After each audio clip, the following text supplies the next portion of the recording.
Okay, let's get started. I'm going to try to get through as much of chapter 3 as we can, maybe even finish it. Here, grab your quiz real quick, Robert.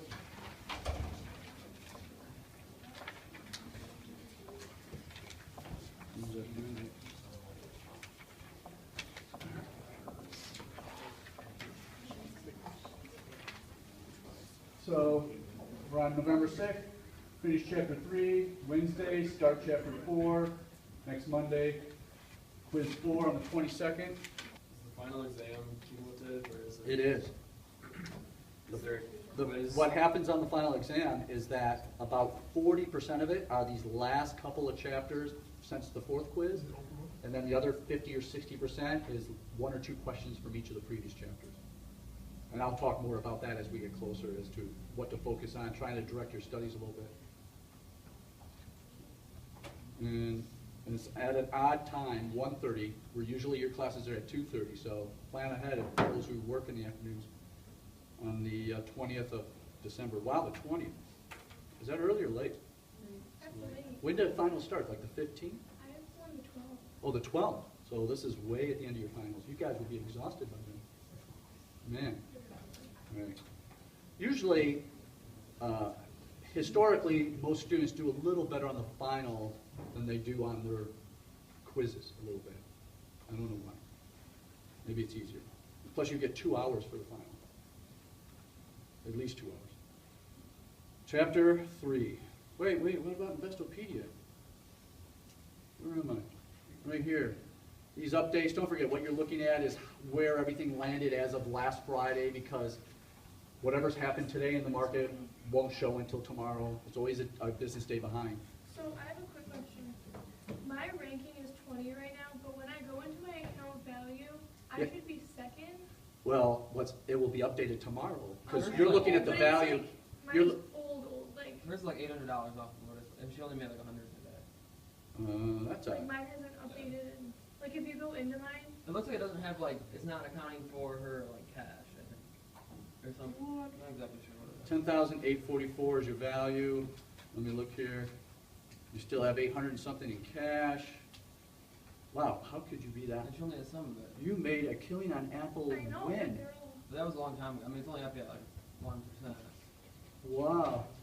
Look at Apple. Oh, you got a lot in there too. I don't know. Can you bring it to my attention again Wednesday if it still hasn't changed? Because that is kind of, because you're only up $96 today. Right, so if you subtract $96 from this balance, you would be at 10.7, but the ranking has you at 10.65. So there's $700 not on this ranking. Does anyone else notice this about their ranking? Is this ranking maybe from like Thursday's balance? It happened to me before when I made like a ton in one day, the day Amazon boom. Yeah. And it didn't update for like a couple days. Oh, really? Because I noticed I should have been like way up. You know, I wanted to bring... Hers has been longer than that. I think it's Cameron. Cameron? Yeah. Are you right here? Yep. You ready? Look at what happened to Cameron. He kind of made a move last week. 10,500 now. What were you on the ranking here? You went all the way up to 3rd place, 10,527. Oh, so you're only up $1 from last week right now? Is that true? I think so. So I wanted to see what made it for him, and what jumped out at me right here is Intel. Boy, you can't really see it, can you, the way this is going. I think it's 23% gain on Intel. And I thought, what the heck could Intel have gone up 23%? I looked to see when he bought it. I went to his history. He bought it at the end of September, I think. Did everybody remember to do a transaction, either buy something or sell something in October, I hope? Yeah. Okay. I know some of you waited till the last minute, but he bought the Intel back in September, where is it? Right there, 29th, 55 shares at $37.80. Then it started to go up in price, and you said, I'm going to get rid of some of it and keep my gains. You sold 27 shares for $39.98, so you made some money there. And then it had a jump, and you said, I'm selling even more shares again to keep my gain at $44.37. Great. And then it went up again, and you said, I'm even getting more off the table. Very smart, I think. I think these are great moves. He kept selling half and half is what it looks like, pretty much. $46.38 still, just in case it keeps going up. He left some there. He still has 10 shares there, just in case, and sure enough, it's gone up again. 23%. from September 29th to now, I looked at some news articles. Intel has gotten with AMD and said, we got to do something to stop NVIDIA from this super chip, whatever it is that NVIDIA's come out with. So they've combined to compete on this certain chip that NVIDIA has. I don't know, is any gamers here? Is it a video card chip? Anybody? It's the Nintendo Switch, I think is what's making a Is it? move. Oh, because they're switching over to AMD though. They're not. They're switching their processor to AMD, I think. This NVIDIA I know chip. NVIDIA makes chips for, they make chips for these. Oh, okay. Some- Well, maybe that's what it is. But NVIDIA used to only be into like video cards. They were the hot video cards, the best video cards back a long time ago. And so obviously they've expanded. But it's unheard of for Intel and AMD to get together because they felt competition, which is because they're really each other's main competition. So it's really odd. That announcement is what made this stock jump. And I went and looked at the graph. It happened right here. Here's the 26th of October, and then here's the 27th. Look at that. And the first thing in the morning, boom. And so you just happened to own it when that jump took place, and it's been kind of going up since then gradually. That's kind of normal, but that jump is when that news came out right there, Yeah, or just before it or something. Probably been selling it just here and there just because it keeps climbing, and Which is smart. go back down. Because, you know, right here it showed signs of maybe going back down, but then it's still going up. And it has to at least level off eventually, so it's good you got some of the chips off the table, I call it. What I want to also point out is, wait, where'd it go? There we go. What direction, historically, does Intel stock go compared to the overall market? Same direction or opposite direction, and what are you looking at? Same or opposite? Same. Same. What are you looking at? Beta. Beta. It's a positive. It's going the same direction. Is the ups and downs, volatility is called, of Intel bigger or smaller than the overall market's ups and downs? Bigger because you're comparing it to what? 1. And it's 1.21. So its ups and downs are usually bigger on average than the overall market in the same direction.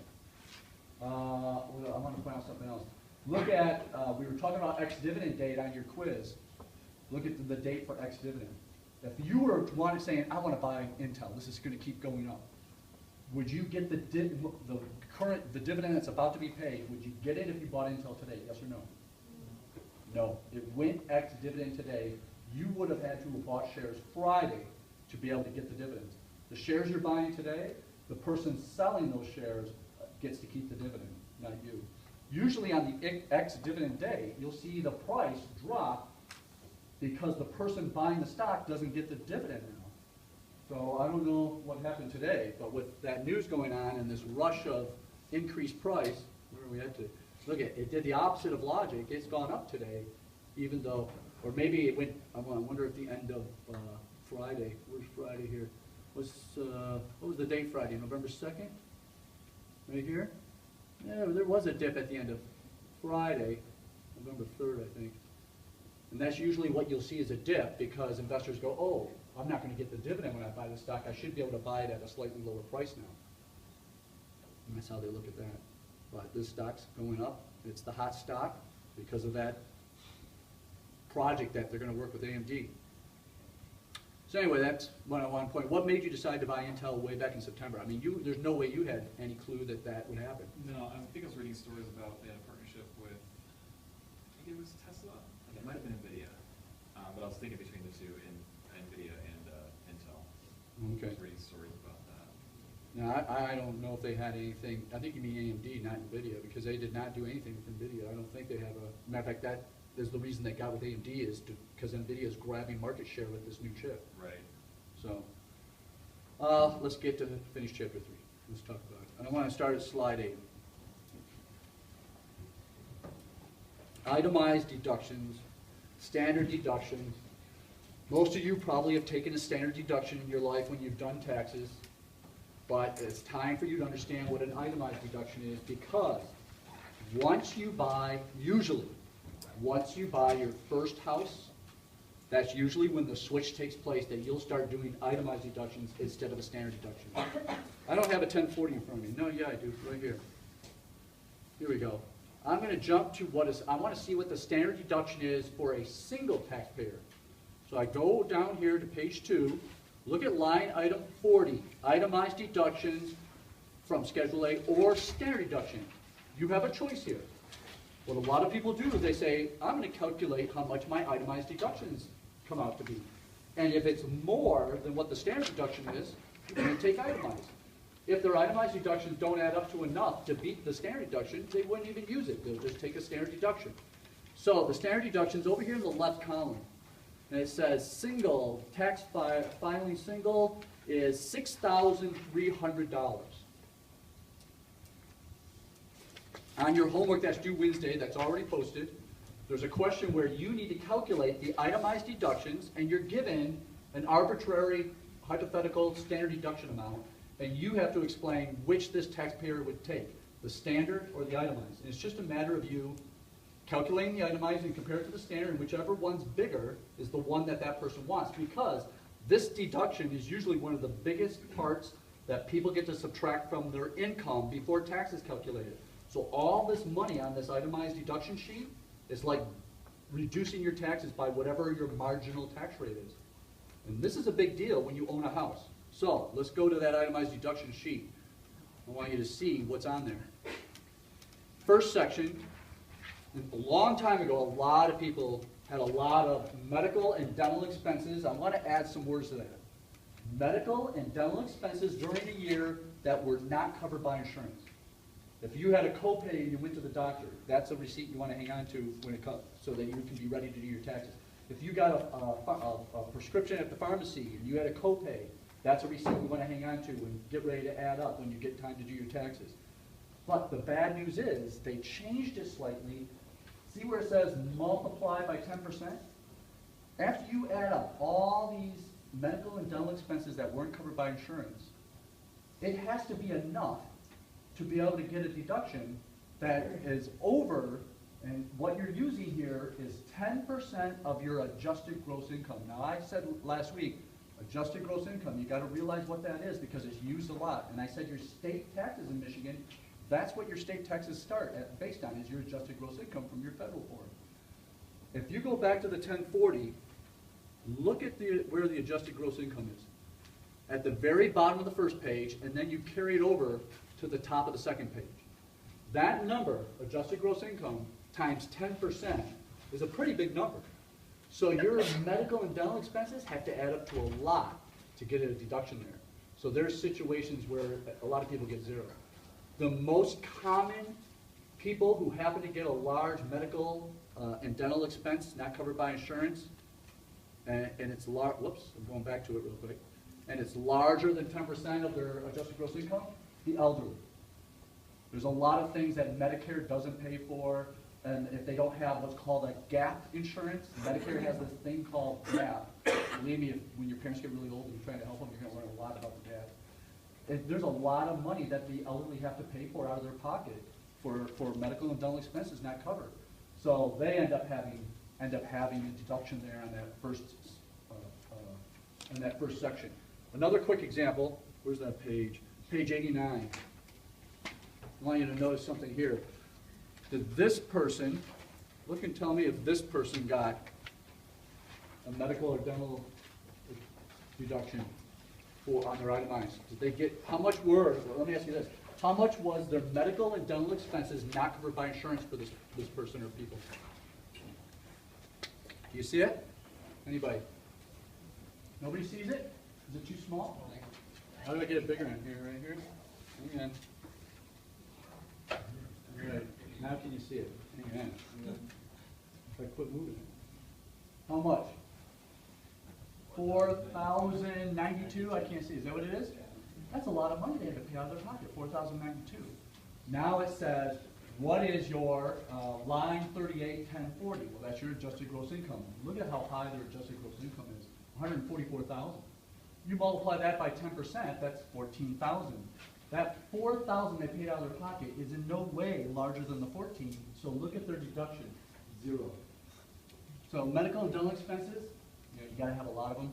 If you have a medical emergency at a certain time in your life, everybody has one of those sometime in their life where, wow, my insurance didn't cover it and this thing's huge, I owe $10,000 or something. That's the year you're going to have a big deduction. in that spot right there. So that's when that comes about. Next section. Here is where really, once you own a house, this section and the next section are the two big ones. Taxes. State and local tax, this is how much you're going to pay in federal or state tax. You get a deduction here. And if you have a local tax, like anybody who works in Flint has a City of Flint tax, so you get to deduct it here. But it's that property tax, real estate taxes. That one, dollar for dollar. Doesn't have to be more than your adjusted gross income. None of that comes in play. Dollar for dollar, you get to take a deduction here. If you end up using itemized deductions, and let's say your property taxes were $4,000, you're getting, and you're in the 25% tax bracket, you're getting 25% of that $4,000 property taxes back in a refund when you do your taxes. And this is a big part of Chapter 7 when we get there, when I show you comparing owning a house compared to renting. The reason owning a house ends up being so much financially better for everybody is one of the reasons is that you're getting 25% of your property taxes back in a refund. So that's a big one. The other one's over here on interest. When you own a home, almost everybody has a mortgage. And in the first year you own a home, just like a car payment, a big part of your home mortgage payment is going to the interest. So those first several years, you're going to get like a little W-2 in the mail. It shows how much you paid total in interest. You're getting whatever tax bracket you're in, let's say 25%, you're going to get 25% of the interest you paid on that loan back in a refund. I'm going to go over this again when we get to the housing chapter. I'm going to show you, here's how much somebody's renting. Here's somebody owning a house. And I'm going to show you how they're getting back 25% of their property taxes. They're getting back 25% of the interest on their home loan. And those two things, as well as a third thing that I'm going to present in that chapter, makes owning a house almost always less expensive than renting. Almost always. So this is the big reason, these two sections here. A lot of people, that section right there, interest paid on a home, on a mortgage, is like $10,000. So that alone will take somebody to go, oh, I'm not going to take a standard deduction. I had my property taxes plus my interest paid on a loan. I'm so far above the standard deduction, I'm going to take an itemized deduction, a much higher number. Look at the example on page 89. Let's look at how much they took. So tell me how much their property taxes were. Can you see it? How much were their property taxes? Look for the tax section. The mortgage property taxes on the house, they live in. No one sees it? $7,124, line 8, real estate taxes. They're going to get a certain percent of that back, 25 or 28 or whatever their marginal tax rate is. Look at their interest on a loan. How much have they paid in interest on a loan? $7,947. They're going to get 25% of that back in a refund. And that's where itemized deductions really pay off. So those are the two main ones right there. This section, gifts to charity. If you don't want to fill out a form and you took some stuff to Goodwill like I do every year, they give you a receipt and you just want to, I don't know how much the stuff is worth, but it's got to be worth, let's say I dropped off 2 bags of old clothes or something, it's got to be worth less than $250. You just put a number that's less than $250, you don't have to fill out the form or anything like that. And in that, you get 25% of that back in your taxes because it's a deduction. So you're getting a refund on that too. Just dropping stuff every year. I make sure and drop something off at Goodwill to get that receipt from them so I have it on file because I know I'm going to be audited eventually. I've been audited twice already, and everyone in this room will be audited once in their life. Everybody here. Almost everybody I know has been audited at least once in their life. So I've already had 2. And it's just a matter of you keep your records for the last 7 years. If you get a receipt from Goodwill, when you do your taxes, you just put everything in a folder. Or what I do is I take pictures of everything and throw everything away, but I got the pictures and I save them in the cloud, so even if I have a fire, I got all my records. I got pictures of the stuff. In case my whole house burns down, I got pictures of the stuff that was in my house in the cloud. My computer burned up, or it doesn't matter. I got all the pictures in the cloud. Here's what I had in the house. And it gets all covered by insurance. So use the technology. Same with your taxes. If you start itemizing, make sure and drop off a bag of stuff. That question This was the only item that's not in the adjustment section on the front of your 1040. This is on itemized deductions. So any gift you give to charity, you're getting 25% of it back, or whatever tax rate you're in. Now, the other couple of them here, let me go back here. This next, well, very rare, casualty and theft loss. I used to say, gosh, I very rarely ever have that, but I just had one last year. No, I'm sorry, that's not there. That was on my rental property. But this year I'm going to have one when I do my taxes. Just a few weeks ago, the sub pump went out in my basement, and the whole basement got 3 inches of water. Does anybody remember, did I mention that when I came in right after that happened? Well, I have a $1,000 deductible, so my insurance didn't cover everything. So the check, you know, was maybe $3,000 in damage, minus $1,000 in the deductible, so the check's only for $2,000. I'll get it all fixed and whatever for less than $2,000, which is fine. But the $1,000 deductible is going to be casualty and theft loss because it was not covered by insurance. So I'm going to get 25% of that back in a refund because I get to put it on this itemized deductions. And then this job expense, this would be if you had an expense related to your job and your employer didn't reimburse you. Oh, I went out and bought coffee for the whole office, you know, because we ran out of coffee. Or, hey, our coffee machine needed ink and nobody was around, so I just went out and bought it myself, and they don't reimburse you. This is a real bad idea to do that. You want the company to pay for it because you won't get reimbursed even when you do this, because you have to enter your adjusted gross income right here, and you have to multiply it by 2%, and any of these expenses have to add up to more than 2% of your adjusted gross income to get a write-off, for it to count. For example, look at, again, on that same page in your book, they had, what they had? $1,450 in job-related expenses and their tax preparer fee not covered by their employer. But their adjusted gross income times 2% comes to $2,800, so their deduction, 0. And that's how it is for most people. So this one, usually nobody gets. It's the interest on the home, the property taxes on the home are the biggest ones that people always will end up itemizing when they own a home because of those two items.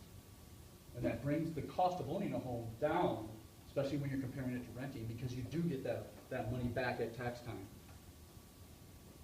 So as everybody feel comfortable, that's the main, those are the sections of total itemized deductions. You add them all up, let's see, what's their total? Look at that, $27,395. I think this is a couple, so we'll go to this page, and you go now to the back of their 1040, and their standard deduction would have been, where's Mary filing joint, about $12,000. They got, where is it? Itemized deduction line 40, $27,000. They get to subtract $27,395 from their taxable income, and that amount now won't be taxed, which is the same as getting 25% of that amount back in their pocket in a refund. If they did not itemize, they would have to pay that tax on that, and they get to subtract all of it. And again, that's the benefit of owning a house. One more I want to add to that. If you own a house and you have a mortgage on it, but you've had this house for a couple of years and the house increased in value and what you owe on your mortgage has gone down because you've made payments, that gap is called equity. And you're thinking about consolidating your student loans or buying a car, you need to look at the possibility of taking out a home equity loan instead of a car loan. The home equity loan, the interest, you get to deduct it on that itemized deduction. Where a car loan, you don't get to deduct any interest. So you would get 25% of the interest on that home equity loan that you used to buy the car back in a refund. And a lot of people realize that, and they'll switch over to get home equity loans to buy a car instead of a car loan, because they'll get that big refund. Now, you have a question on your homework where you're given these amounts, and you need to add them together, figure out what the itemized deduction total is, and compare it to a standard deduction, and determine which the taxpayer should take, the standard or the itemized. I want to make sure you realize, when you see the homework problem, it says medical and dental expenses, and it says over and above 10% of the adjusted gross income, and then there's an amount there.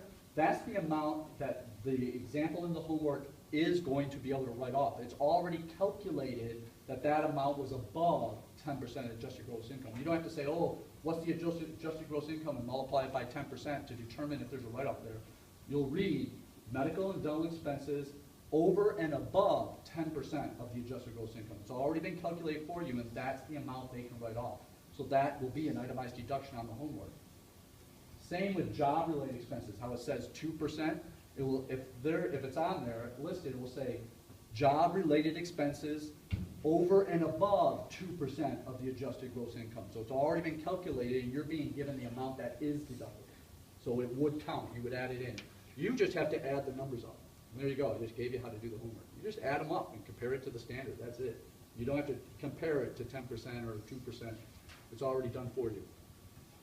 So the reason I'm bringing this up is I want to make sure you feel confident that you could recognize how to come up with a total of itemized deductions and what each section's about. And I'm hoping you remember that when you graduate and you're living somewhere, and if you say to yourself, I think I'm going to be here for at least 2 years, you need to start. Like when I first moved to Ohio, I didn't know anything about the area. I had to start asking people at work, hey, where are homes increasing in value the fastest around here? Oh, Stowe, Ohio, okay. I'll start checking in there, and I'll go to taxes, and I'll start looking to see what the increase in what's called the state equalized value, to figure out where homes are increasing in value. And if I knew I was going to be there 2 years, I would have bought a home, and but I was already told I'd be transferred out before 2 years. I didn't do it, but I would have bought a home. I would have lived in it for 2 years, and when I knew I was going to be transferred out, I would have sold the home, and I probably would have sold it for more than what I bought it for. And as long as you lived in it for 2 years, and it was your main residence, any money you make off it is completely tax-free. No federal, state, or local taxes whatsoever on the money you make on a home. And that's why I would do all that research to figure out where are homes increasing in value the most. And that's all about location. And homes in the past for me have ended up costing me zero, rent-free. I lived there for free because of the huge amount of money I got back when I did my taxes compared to, and the fact that the home appreciated. Because I've selected homes in areas that increased in value so quickly, that increase covered all my mortgage payments and all my tax payments and everything, and the home ended up living there for free. It was a way of looking at it. And if I had rented, I would have gotten none of that money back. It would never have increased in value. The landlord, if it was a house I was renting, would have benefited, not me, by being in the right location. So location, location, location is the key when we get to chapter 7 and I teach you how to make money off houses. That's, itemized deductions, there you go. I want to go back to the 1040 and just make sure to make sure you get the homework. I'm going back to page 1. You're going to have a question in your homework that says, what is the taxable income for this person? You're going to see a couple items of income, wages maybe, dividends, you add them together. You're going to see maybe 1 or 2 items that fit in this adjustment at the bottom of page 1. You subtract that. And then you're going to see, it will tell you the standard or itemized deduction. You subtract that. And then it's going to tell you the amount of exemptions. Let's talk about exemptions. Exemptions is a certain amount of money you get for anybody in your household that you're providing support for, including yourself. They're listed right here, we're at the beginning of page 1, near the beginning of page 1. There's yourself, right there, and then there's any dependents. Now dependents, first thing that comes to mind are kids. We're still looking at the book. We're not. Thank you. Thank you. Right there is exemptions.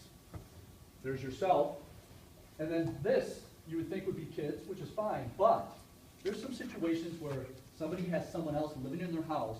They're providing a roof over their head, they're providing some meals, they're providing utilities to keep them warm in the winter.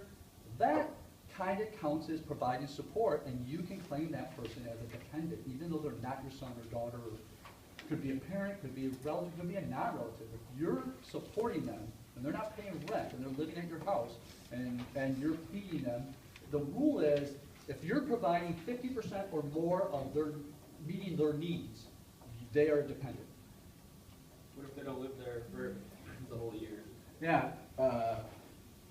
there are special circumstances. I don't remember exactly how that's calculated, but it seems like as long as they're not being claimed as a dependent on someone else's taxes, you still get them as a dependent.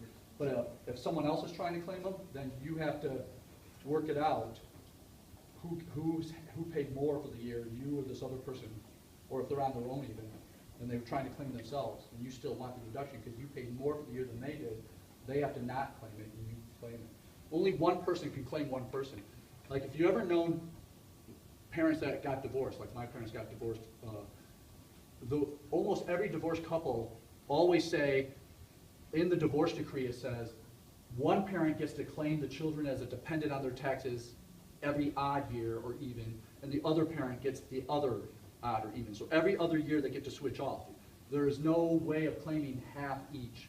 It's just you have to take it one year and then the other. So that's how they work it out in divorces. So there's no way to take a partial and give the other person partial.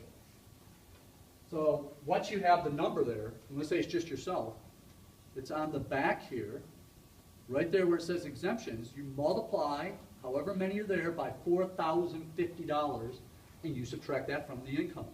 And right after you get done with exemptions, you now have line 43, the taxable income. On the homework problem, that's what it's asking you for, line 43. Add up the income, subtract anything listed here under adjustments, then subtract either itemized or standard deduction, then subtract exemptions. There's the taxable income. And you will most likely have a question in your future where you need to tell what the taxable income is. By being able to know, you have to do that calculation. All right. So those are exemptions. Withholding.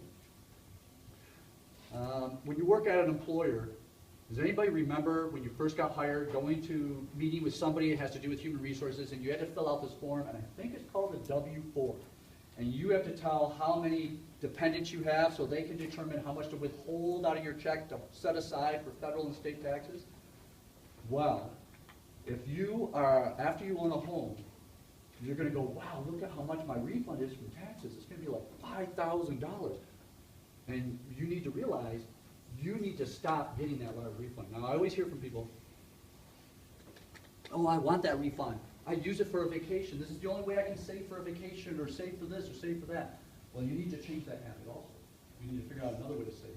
Because really what you're doing is you're saying to the government, yeah, you've had my $5,000 all year, and you've had it even into the next year till I got my taxes completed, and they've been able to make money off your $5,000. And you don't get any of that.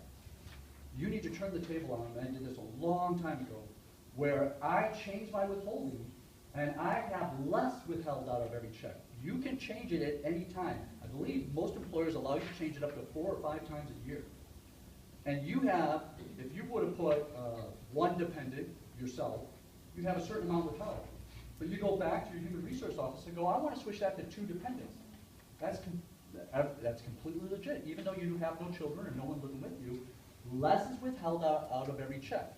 You're doing that, so now your take-home pay goes up every payday. And you have a little bit more money in your check, and your tax refund will be lower when you finally do your taxes. I used to always tell people, you should be not owing anything for your taxes and hardly getting any kind of a refund. You should be getting your money in each paycheck instead of waiting for the refund, and do something with that money, extra money you get when you change your W-4 form so you can have less withheld. Put it aside yourself instead of letting them hang on to it. Get it into a certificate of deposit or at least an interest-bearing account so you're making money on your money instead of them, the government, making money on your money. I take it to the extreme. I turn it to where I always owe them, and I've been making money on their money instead of them making money on my money. You just have to be, you have to be on top of it though, because if you owe them too much, you just burned yourself because you owe them a penalty. So I make sure I owe them almost exactly the amount without getting any penalty on purpose, and I'm making money on their money, and I don't do my taxes till April 15th. I want to hang on to their money as long as I can to make as much on it as I can. So you'll see me not doing my taxes or sending them in the mail till April 15th, the last day I have to. So I have their money as long as I can. And you just got to go to your employer and say, I want to change my withholdings. You can even put an amount. You don't have to put how many dependents. You can say, I just want, you figure out how much you owed last year in taxes and give yourself a little cushion. I want $222 taken out of my check for federal withholding every payday. You can give the amount. You don't have to go one with one dependent, 2 dependent, or 3 dependent. You can literally, there's several options there.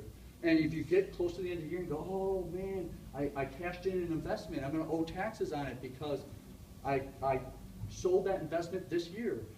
You can quickly in November or October go, I want to change my withholding again and increase the amount withhold those last few paydays to cover that because you sold an investment that you know you're going to be taxed on. So that's what withholding is all about. Forming a new habit and try to get away from having that large refund when it comes time to do your taxes. Okay, next, head of household. A lot of people go, what is this head of household section? Where, I'm trying to think, I don't know if I have a bracket on here. I must have one on the PowerPoint. Hang on. We're going to slide 14. Wait a minute. Here's the brackets. See that last section, head of household? I want to make sure you know what that means. If you're a single parent and you do not have a spouse helping with bills of any kind, and you're providing for yourself and that child in a household, unmarried, you will get a tax break by using the section called head of household.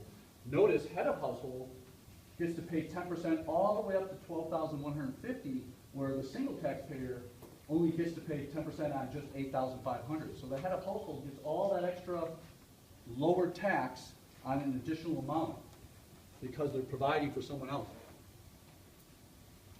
So that's the definition of head of household. It's surprising how many taxpayers don't realize that they could get the head of household rate instead of single rate because of the situation that they happen to be in the year that these taxes represent. Matter of fact, on slide 17 is where the definition, I think, is in words right here. Where is a head of household, unmarried individual or surviving spouse who maintains a household for a child or dependent relative, meaning you're providing 50% or more support for. You get to use that column when it comes time to do your taxes, and you'll come out ahead by taking advantage of that, being head of household. Slide 24. On this? Preparing taxes. Several people, when we talked about this last week, said, oh, I use TurboTax or something like that, which is fine. What I want to encourage you to do is everybody should attempt to do their taxes before they go to somebody to have them done. The reason is, number one, you will learn so much about exactly how your taxes are calculated, and you start to make better decisions in order to take advantage of having lower taxes. You start to create strategies, which I'll tell you some more in a little bit when we get into strategies. And then what you do is you go, okay, I'm going to attempt to do my own taxes. And there's a website I love called freetaxusa.com. freetaxusa.com. And it lets you do your federal taxes. You enter all the information. It says, what do you have on your W-2? Box 1. You just enter it. I mean, it's really user-friendly. It's asking you all the questions, making sure everything's covered.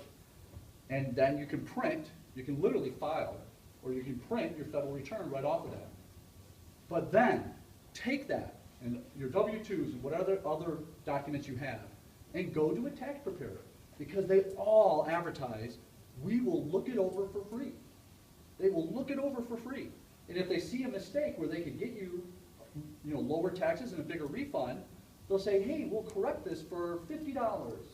And you can, usually they'll charge you $200 to do your taxes, but because you did it yourself and they're looking it over and correcting it, it will only cost you $50. In my case, I always say, here's $20, go to lunch. I will take care of it myself. Thank you for catching that. And that's how I usually do it. And you just have it looked over, and it's free. H&R Blocks will do it. Tadrick's on Bristol Road will look them over for free.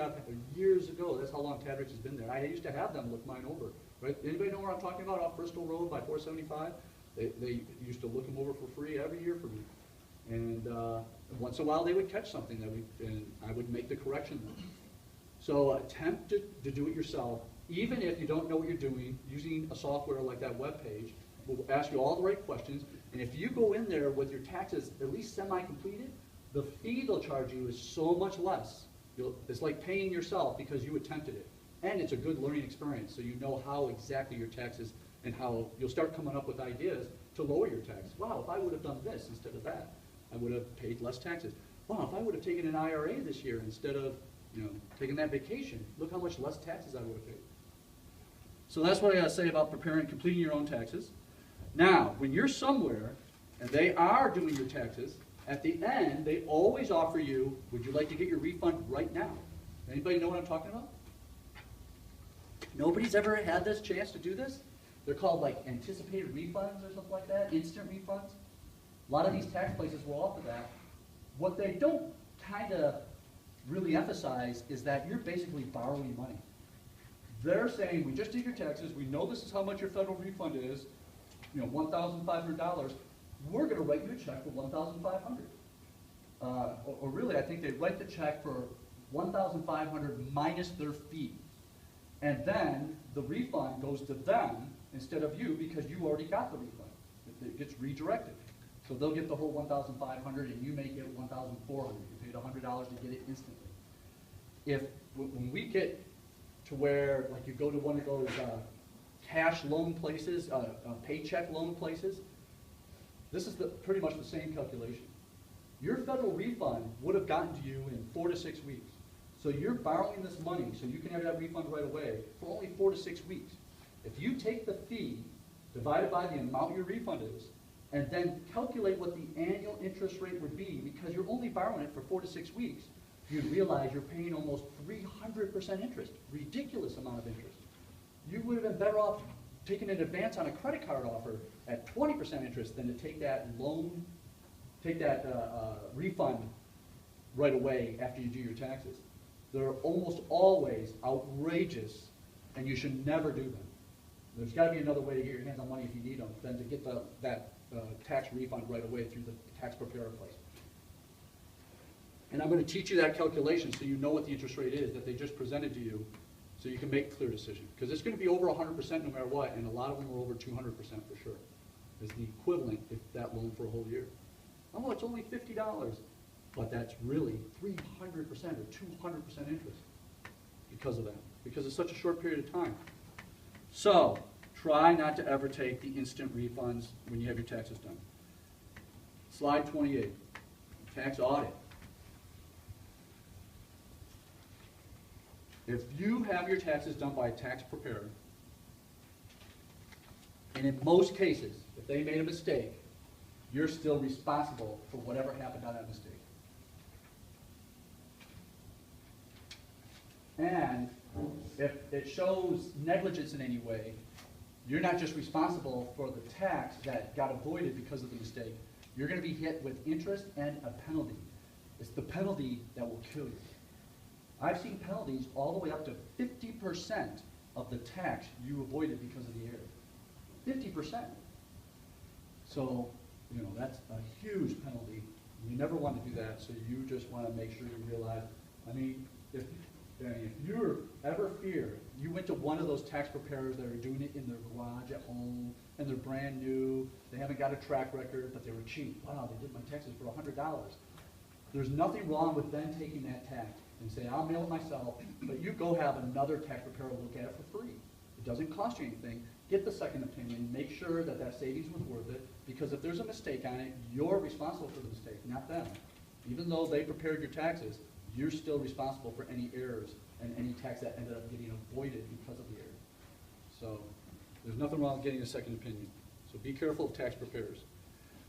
Now I'm going to slide 29. I want to make sure you know the difference between tax avoidance and tax evasion. Never, ever, ever do this one. This is against the law. Tax evasion. That's awful. Tax avoidance is completely legit. It's all about learning about the tax rules so that you can avoid certain taxes because you know the rules and you play by the rules. I know that if one I used to always do is, matter of fact, I opened it up. I want to show you. Where is it? Right here. When I was working full-time, you know, busy as could be, I always had a side business. And the reason I had, and I always tell people, if you have a hobby, you have something you enjoy doing, turn it into a business somehow. One person said, I love cars. I can spot a good deal on a car. I know I could resell it for a profit. You don't even have to have a car dealer's license in Michigan for 4 cars a year. Yeah, that could be your business. You're going to buy and sell 4 cars a year for profit. the advantage of having this side business, and this is how I used to avoid some taxes, is that you get to claim that business on your taxes. That means that little room in your house or apartment that you're running this business out of, you know, could be just an extra bedroom.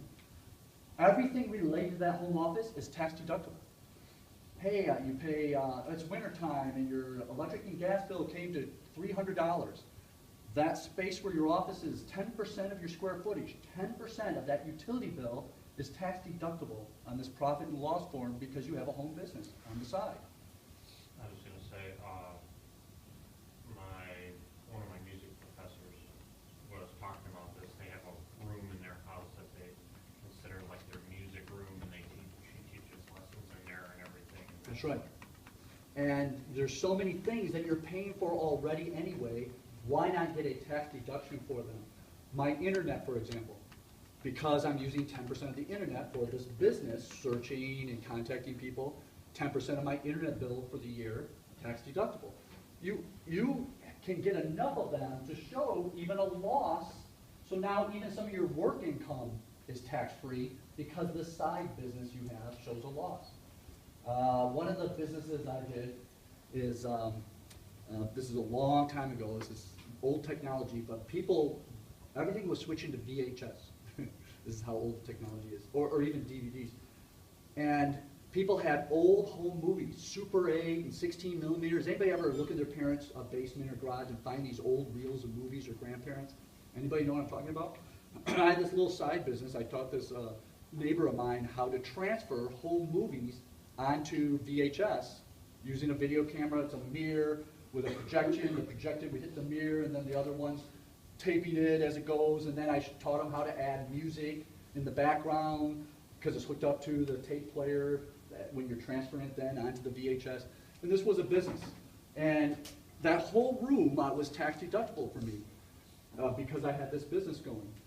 So that was an example where I was getting tax write-offs and having tax-free income because I had this little side business going. It wasn't even that big. It was just a small little business. It started to grow, though, because I went ahead and met some people who owned some video rental stores, and they wanted to offer this, so they would put a sign up saying, transfer your home movies to VHS. They charge like 7 cents a foot, where I'm billing them 5 cents a foot. So I'd go pick up the movies. This neighbor and I would transfer them, and we'd take them back, and they would pay me 5 cents a foot, and then they charge the customer when they come to pick it up 7 cents a foot, and they would get to offer that service.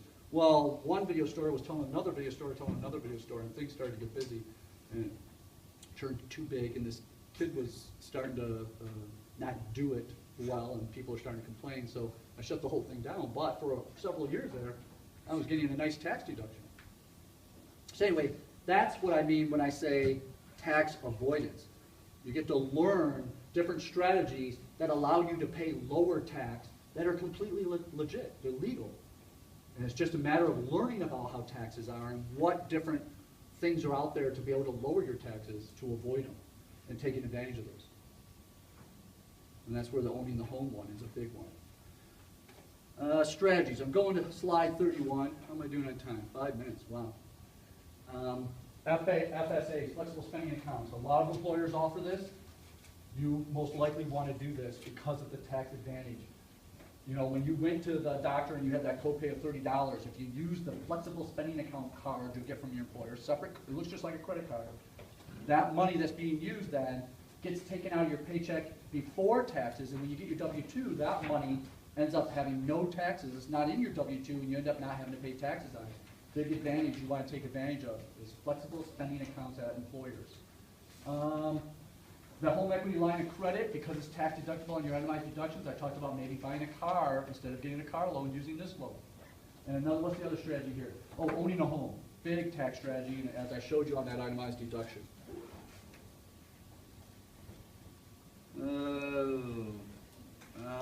There's a couple of little things that we'll finish up on Wednesday, but then we'll get into chapter 4. That homework that is posted, it's not that long. I think it's 3 questions. It's due Wednesday. All right? Is there anybody that came in late and didn't get their test, their quiz? All right, I'll see you on Wednesday.